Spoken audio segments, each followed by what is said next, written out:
कविता सादर करत आहे. कवितेची थीम आहे की जे असे गरीब फॅमिली असतात ज्यांच्याकडे शेती वगैरे असते तर ते पोरं असे घरदार सोडून इकडे शिकायला वगैरे येतात आणि बाप वगैरे त्यांच्यासाठी त्यांची जमीन वगैरे सगळं गहाण टाकून देतो आणि पुढे त्यांना अपेक्षा असते की नाही बा याने आपली जमीन सोडवली पाहिजे.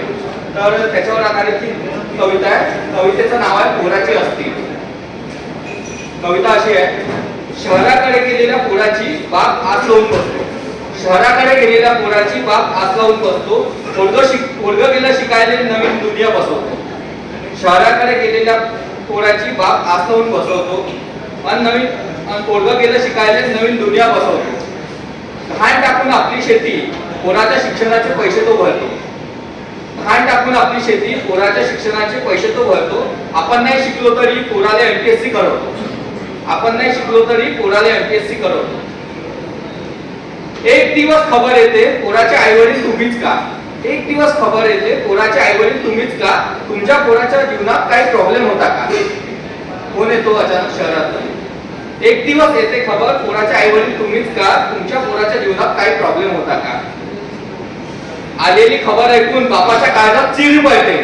आलेली खबर ऐकून बापाच्या काळजात चीर पडते. घातलेल्या कपड्यावरच बाप शहराकडे धाव घेते. घातलेल्या कपड्यावरच बाप शहराकडे धाव घेते. समोर पाहून पोराले बाप तिथंच सुन्न पडतो. समोर पाहून पोराले बाप तिथंच सुन्न पडतो. हे काय केलं पोरा तू म्हणून बाप स्वतःशीच बोलतो. समोर पाहून पोराले बाप तिथंच सुन्न पडतो. हे काय केलं पोरा तू म्हणून बाप स्वतःशीच बोलत असतो. वाटलं होतं तू परत गावाकडे येशील. वाटलं होतं तू परत गावाकडे येशील. ऑफिसर बनून आपली शेती सोडवशील. वाटलं होतं तू परत गावाकडे येशील. ऑफिसर बनवून आपली शेती सोडवशील. घराने एक नवी दिशा देशील. आपल्या गावात आपला मान वाढवशील. पोराच्या अस्थी आज बाप हातात घेऊन असतो. पोराच्या अस्थी आज बाप आपल्या हातात घेऊन असतो. त्याच्या डोळ्यात फक्त पोराच्या आठवणी आणि स्वप्न घेऊन असतो. त्याच्या डोळ्यात फक्त पोराच्या आठवणी आणि स्वप्न घेऊन असतो.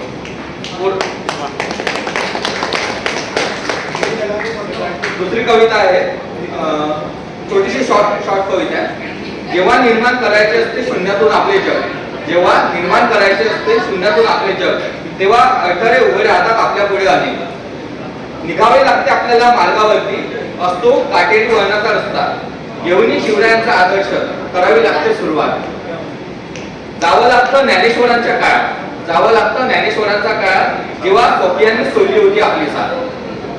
जगावे लागते वेदनांना सोबत घेऊन अश्वत्थामाच्या भळभळत्या जखमेसारखं. जगावं लागतं वेदनांना सोबत घेऊन अश्वत्थामाच्या भळभळत्या वेदनेसारखं. कारण की अश्वत्थामाची जी वेदनेची जखम असते ती कधीच भरत नाही असं म्हणतात. ठेवावी लागते आशेची किनार जवळ. ठेवावी लागते आशेची किनार जवळ आणि त्यावर असते विश्वासाचे कोंदर. ठेवावी लागते आशेची किनार जवळ आणि त्यावर असते विश्वासाचं कोंदर. मिळाल्यास आयुष्यभराची साथ. मिळाल्यास आयुष्यभराची साथ. लवकरच मिळेल योग्य ती वाट. लवकरच मिळेल योग्य ती वाट. धन्यवाद.